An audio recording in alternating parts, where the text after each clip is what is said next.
Queen Nefertiti of ancient Egypt, her unique statues and her status unraveled, she was a goddess. Egypt experts are still baffled by the mystery of who Queen Nefertiti of ancient Egypt was, who was she really, and as evidence suggests, she enjoyed a unique status in the ancient society.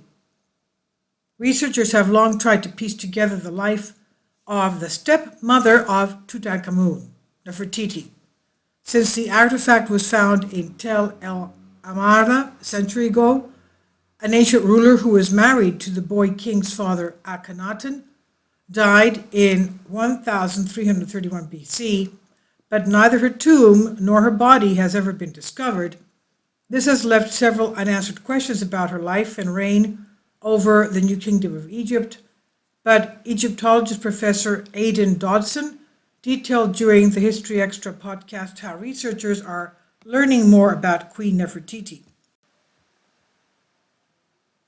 He said there are various myths around, some of which surrounded her origins, and some insisted that she was a royal princess, or they have tried to make her a foreign princess because her name does mean the beautiful woman has arrived.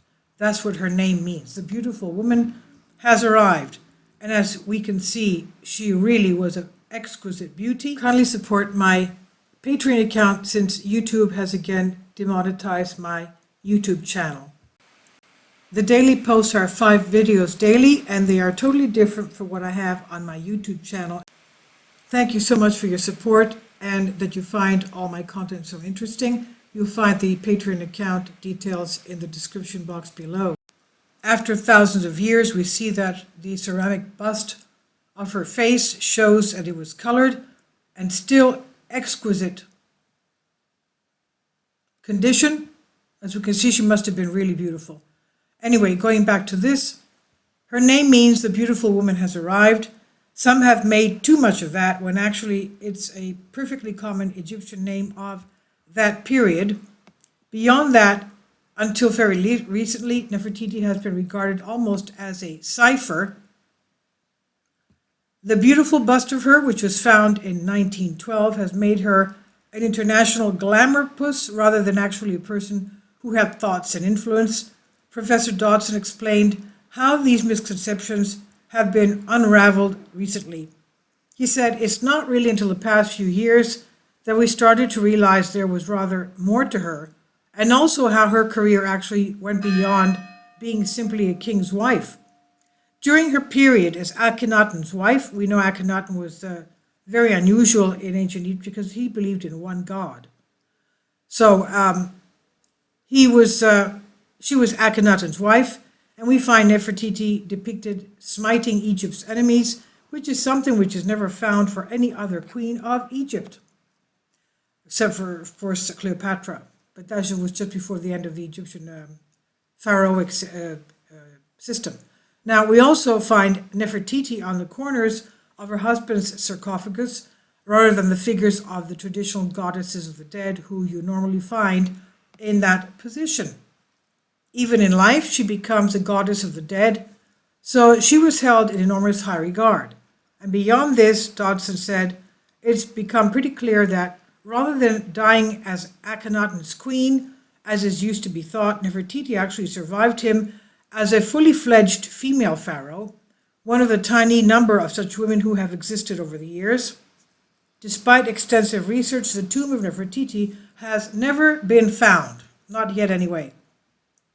Dr. Chris Naunton, the author behind Searching for the Lost Tombs of Egypt, revealed how a key discovery near KV62 in the Valley of the Kings could soon lead to a breakthrough.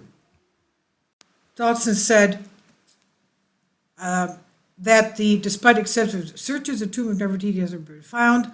Dr. Chris Naunton, the author behind Searching for the Lost Tombs of Egypt, revealed how a key discovery near KV62 in the Valley of Kings could soon lead to a breakthrough. He told the reporters that a non-invasive survey detected an anomaly in the vicinity of the tomb, in the area of Tutankhamun's tomb, that is. So it could be that she's in the area of Tutankhamun's tomb. Now, it was not clear whether that was an undiscovered part of Tutankhamun's tomb, or a separate tomb, or something else under the ground completely hidden. There have been excavations ongoing in that area for at least 2 years or so. He said, I assume those have been stopped since the pandemic hit. If I had to predict where that is going to go, I think those excavations will come, and eventually they'll be able to prove or disprove if there is anything under the surface. Now, researchers continue to probe the life of the woman who reigned at what was arguably the wealthiest period of ancient Egyptian history. So we'll see what they come up with that area next to Tutankhamun's tomb. This is on Express UK by Callum Hoare. Please leave your comments, and thank you for your support.